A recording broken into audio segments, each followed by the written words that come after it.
Older generations of Reddit, what toys did you have as a child that would be considered too dangerous to be given to a child today? My dentist used to give me vials of mercury to bring to school for show and tell. My parents bought me a rock collection at a natural history museum that included a chunk of asbestos from which you could pull fibrous material. We also had metal trucks with extremely sharp edges and lead-based paint jobs. I have a crayon melter that melts crayons and lets you pour it into molds so you could make your own crayons and rings. Turns out production stopped because of a failure to stop the heater from being turned on if the lid was opened. Those were so much fun we would pretend we were blacksmiths when taking them out of the molds. Waxsmiths. I had the, potentially, even more dangerous version, a mini metal melter to make jewelry, in the late 90s early 00s.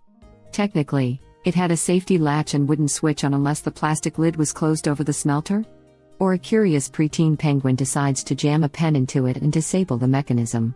Lots of unsafe fun was had. Oh, I had one of those. In hindsight, why were those made for kids? Alright everyone. The Easy Bake Oven was a great success. But times are changing, girls aren't expected to stay in the kitchen. So we need a new career like of toys those appeals to a wider market. What's the next big idea? Guys whose only job it was to work on the heating elements, hear me out. Wait, is that the Crayola crayon maker thingy? Creepy crawlers. It was the safer, 90s version, but you could still burn yourself on those metal molds. I still have a scar on my forearm from one of those. Even then, I remember my brain telling me those types of toys are dumb. You buy it and what? You make a few squishy things that collect dirt and get lost before you run out of stuff to make more. But oh god, did I love playing with one when I got it, lol. Dude, you bought it because of the dope commercial like all other cool 90s toys unless it had a show you watched. Creepy crawlers. I had one that let me melt down metal and pour it into molds. Playing unsupervised with molten metal was lots of fun. I had the same thing. It was the Metal Molder Die Cast Factory. I remember making the motorcycle, skull, and wizard. Had a skull ring along with a magician and motorcycle necklace. Even tried melting down other random stuff, but it usually wasn't hot enough. I'm sure some kids ate them. The uncooked goo also looked like it tasted okay. There was definitely an edible version at some point. A cursory Google says incredible edibles, probably because so many kids kept eating them. We had these weird fake cigarettes that actually allowed you to blow smoke that was quite realistic. We freaked out a lot of adults with them. There were these fake cigarettes that were white sugar with one end that was glowing red that were sold in a packet of 10, each was wrapped in a round cigarette paper. I think Fanny Farmer Candies sold them. They have candy cigars too that are gum that are labeled like you were having a boy or girl, like the tradition of smoking a cigar when you have a kid. Yeah, I remember trying those a couple of times. They were a fun novelty, but they tasted like crap. If I recall correctly, they tasted like those Sweethearts candies you get for Valentine's Day, but somehow worse. A chemistry set.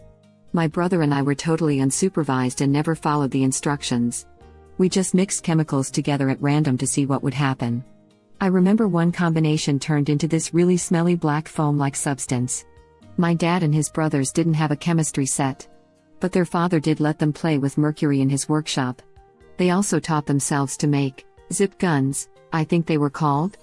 Basically, guns crafted from parts like car antennas. I made some blue liquidy stuff with my chemistry set doing that. It got on my hands and the furniture and wouldn't come out. And that was around the time my parents realized it probably wasn't a great idea to let a 10-year-old play with random chemicals. Probably methylene blue. From a chemistry set, more likely a solution of copper sulfate. As a kid in the 60s, my uncle looked up gunpowder in the family encyclopedia and headed off to the pharmacy with his pocket money. He could barely reach up to the counter, but they were happy to sell him a pound of each ingredient. He now has a PhD in chemistry, and most of his peers have similar stories. I also have a PhD in chemistry. I used to make bombs in the woods for fun back in high school. I'm just a Florida man, and yeah, we used to make things that go boom in the woods back in the 80s and early 90s. I grew up in an area that was rural in those days, often using just simple ingredients like some acquired black powder. I remember the only time we almost got caught was because we usually tried to keep them under control, but this was very loud. We had the bad habit of ramping up the danger. I remember it mostly because I kind of came home really quickly, and was hanging out in my room, and my mom's like, "Do you know why the cops are circling the area?" I'm like, "Of course not." She didn't believe me, she knew better. We would go way out in the woods, not near any houses. I didn't think that was correlated to me becoming a chemist, but now I wonder. It's always hard to explain. We weren't really far out, but we weren't really near houses either, because basically the road that ran down at the end of my street was dirt.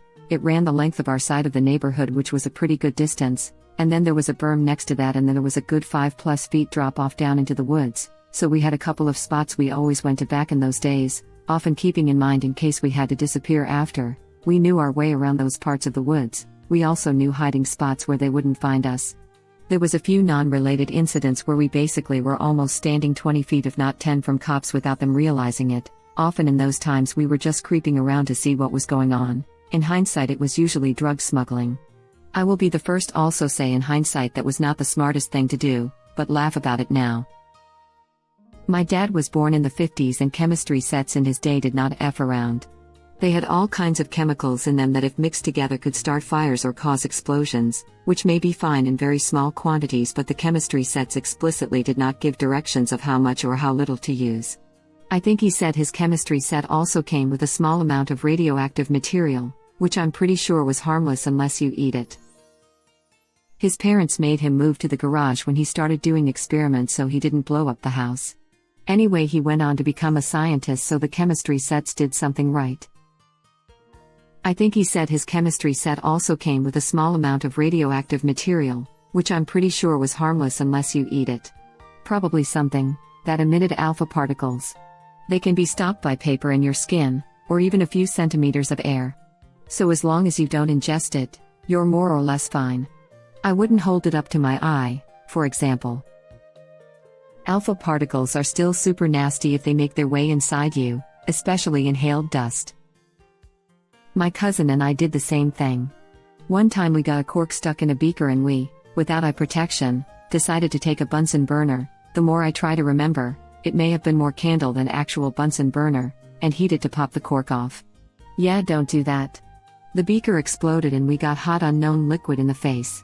The good Lord blessed us to not get that unknown substance in our eyes or glass shards in our faces or eyes.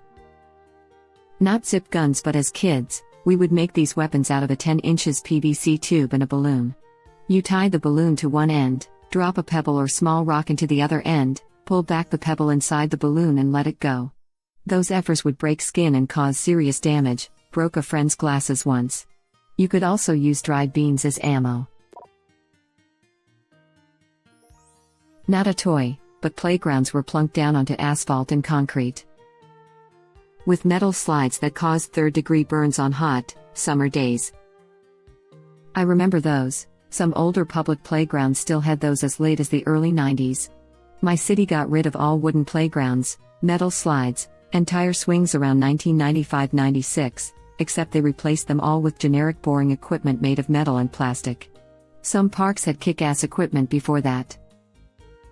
My elementary school had a wooden playground into the early 2000s, with metal slides and monkey bars.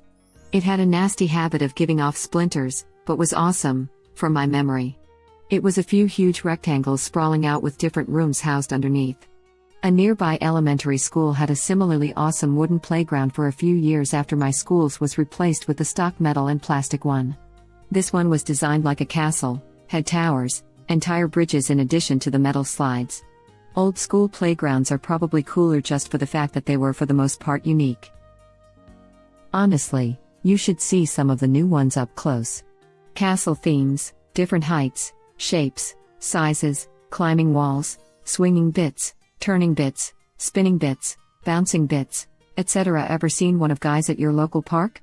They're honestly very cool. I think playground design went through a really rough patch 20 years ago, but it's really started to get wild again, in a safer than before way. Source: worked in playground equipment inspections through university. Okay, so what happened to merry-go-rounds? My playground at my school had a collection of telephone poles randomly piled together like giant pickup sticks. Great for climbing on, and falling from great heights. There was absolutely nothing safe about it, and it was the best playground ever. Edit. I should point out that the poles were bolted together where they intersected, so they wouldn't shift. It wasn't a complete death trap. The best toy on our playground consisted of a giant felled log with huge metal chains roped around each end, connected to 2 huge ladders on each side. The log was about 4 feet above ground and hung from chains about 5 feet higher. The goal was to balance and walk across the 10-foot log while it swung back and forth. There was nothing to hold on to, and there were always some other little punks grabbing the chains from the ladder or pushing from below to knock you off. Oh, and there was just concrete with pebbles inlaid in it below, because instead of landing on concrete, let's add unforgiving pointy rocks that don't move to RIP jagged lines in your skin as well? A parent told us they had played on the swinging log bridge in the late 60s, and I believe that. I was playing on it in the early 80s, only saw an ambulance have to pick up a kid after falling once. Surprisingly. When not doing that for fun, we were skateboarding off the top of a nearby Pizza Hut, or riding big wheels under waist-high fence rails and trying to decapitate ourselves by not ducking. Imagine a row of interconnected capital letter T's but at adult waist height. Dumbest fences ever. Haha, I remember wooden playgrounds which were Splinter City. And the bees. The playground at my school in the 70s was pebbles. I guess that was supposed to be softer than concrete? Pebbles are actually still used today. 2 main reasons I can think of: 1, pebbles will have more give than concrete, while the individual stones are just as hard, they can move around, which will lower impact forces. 2, pebbles won't tear skin if you slide across them. Edit. Okay, yes, pebbles can still tear skin. The point is, sliding on pebbles is going to wreck your crap less than sliding on asphalt/concrete. Edit 2, Electric Boogaloo. I was also thinking of small round pebbles. The playground at my school in the 90s was wood chips. Better from an impact perspective than pebbles, I guess, but I still have a scar on my knee from sliding on ice into a frozen wood chip when I was 10, laughing my butt off. That playground has that weird squishy rubber stuff now. ETA, loving all these hazardous playground surfacing methods coming into my inbox, smiley face. The tiny black bits? Recycled tires. I had an incredibly heavy metal square-looking robot that spit smoke it produced from burning oil. It smelled noxious and was heavy enough it could have easily been a murder weapon. I had one of those too. So cool, I can still remember how it smelled. The 80s version was Magic Mike 2. Took a few tries to search for it because you mostly get shirtless guys when just typing in Magic Mike. Web link. Guessing Magic Mike toys wouldn't work either. Humans, how did we pollute the world so much? Also humans, makes a toy that burns oil for fun. This robot chicken clip has real toys that were all recalled. Most were because they were dangerous. YouTube link. I actually owned one of those sky dancers. I didn't know they were recalled for being dangerous. I also was not expecting to find a toy from my childhood in this thread. I'm getting old. Sky dancers were recalled because they are spinning blades that fly in an unpredictable manner. My girlfriend always talks about how awesome they were because they were the only toy marketed to girls that could cause mayhem. Boy toys f***ed, crap up all the time. That was the only girl marketed toy that did that. I remember a video of some girl spinning a sky dancer on Christmas Day and it landed in the fireplace, laughing my butt off. That one makes me laugh every time I see it. Here you go. Web link. My sister's flew out the window once. Pretty sure she got it back though. I made a game of trying to catch it with my teeth. Maybe my parents should have tried throwing a frisbee or tennis ball at the park for me. I had that Barbie that was pregnant. And the My Little Pony one. The 80s were a different time. Original poster replies. That was hilarious, thank you so much for that gem. I never owned one, but you could buy a radioactive science kit that came with real radioactive material and a Geiger counter. Original poster replies. My father had one of those. We were just talking about it, and that's actually why I asked this question. Haha, they were popular in the 50s. Ops third arm start scrolling. Original poster replies, I just broke out the fourth arm actually, haha. Did it come out of your forehead? Original poster replies, that's the only way. I was not expecting this to blow up like it has, but I'm slowly making my way through everyone's comments and loving it. According to a January 2020 article, the risk from the uranium-238 in Gilbert's U-238 atomic energy lab was minimal, about the equivalent to a day's UV exposure from the sun. And the kit had the beneficial effect of teaching that radioactivity is a naturally occurring phenomena. You can still buy it on Amazon, although it's not marketed to children. Edit. I will say, I'm not a huge fan of the phrase the equivalent to a day's UV exposure from the sun. First, you can get a hell of a sunburn in one day. I don't think anybody who's had a really bad fell asleep on the beach sunburn would describe the damage as minimal. Also, it seems a bit simplistic to compare the alpha, beta, and gamma radiation from uranium to UVA and UVB from the sun. Web link. Don't think anybody who's had a really bad fell asleep on the beach sunburn would describe the damage as minimal. As a 13-year-old, a friend and I went to the beach on a hot day and fell asleep for a couple of hours. We were out in the sun for about 4 hours all up. We're both white, but he has olive complexion and I am pale, but not alabaster pale. His sunburn was a bit itchy. I looked like a lobster and spent the next couple of days lying on my front. I do not recommend sleeping on the beach. I fell asleep in an inner tube on a lazy river. Lifeguards around, but since I didn't fall off the tube I was left alone. Second-degree burns caused by the sun, including blisters, big ones too. One doctor visit later and I was told that if I had something like that again it was very likely to develop into skin cancer over time. So basically, I was told I could never go to the beach, the pool, anywhere, without a shirt on. Sunburns are dangerous.